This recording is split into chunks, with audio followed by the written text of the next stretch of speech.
જય શ્રી કૃષ્ણ. મારું નામ પલ્લવી ઠક્કર છે.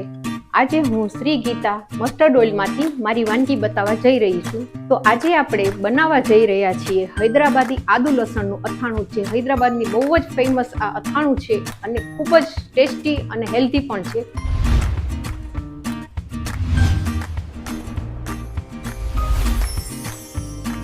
તો આ અથાણું બનાવવા માટે રાજાપુરી કેરીનો જ ઉપયોગ કરીએ છીએ અને એના નાના નાના ટુકડા આપણે કરી લીધા છે. સૌથી પ્રથમ 200 ગ્રામ લસણની પેસ્ટ લેશું. ત્યારબાદ આપણે 50 ગ્રામ આદુ પીસેલું લેશું. તો હવે આપણે શ્રી ગીતા મસ્ટર્ડ ઓઇલમાંથી એક આપણે વઘાર કરવાનો છે, જે આપણે વઘાર કરી લઈએ પહેલા. તો હવે આપણે શ્રી ગીતા મસ્ટર્ડ ઓઇલ 100 ગ્રામ જેટલું આપણે લેશું અને ગેસ ચાલુ કરીશું. એની અંદર આપણે રાઈ એડ કરી છે અને સાથે સાથે હિંગ પણ એડ કરીશું. હવે જે આ વઘાર થઈ જાય એ આપણે આમાં રેડવાનો છે અને ઢાંકી દેવાનો છે.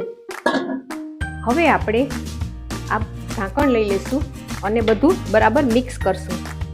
જોઈ લો કેટલી સરસ સુગંધ આવે છે શ્રી ગીતા મસ્ટર્ડ ઓઇલની.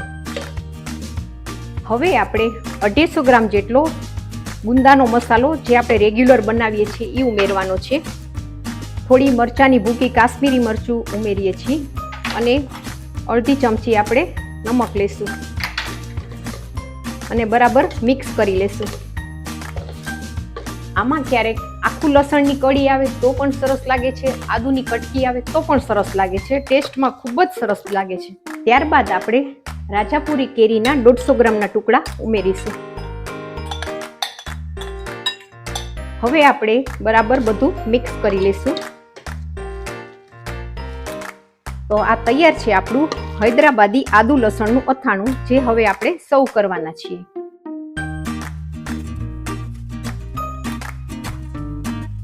તો તૈયાર છે આપણું હૈદરાબાદી આદુ લસણનું અથાણું. ગીતા મસ્ટર્ડ ઓઇલમાંથી બનાવેલું છે અને ખૂબ જ હેલ્ધી અને ટેસ્ટી પણ છે. જો તમને આ રેસીપી પસંદ આવી હોય તો તમે શ્રી ગીતા મસ્ટર્ડ ઓઇલમાંથી ચોક્કસથી બનાવજો. તો અમારા પેજને લાઈક અને ફોલો કરજો અને શેર પણ કરજો. થેન્ક યુ ગીતા ઓઇલ, મને આ પ્લેટફોર્મ આપવા માટે. જય શ્રી કૃષ્ણ.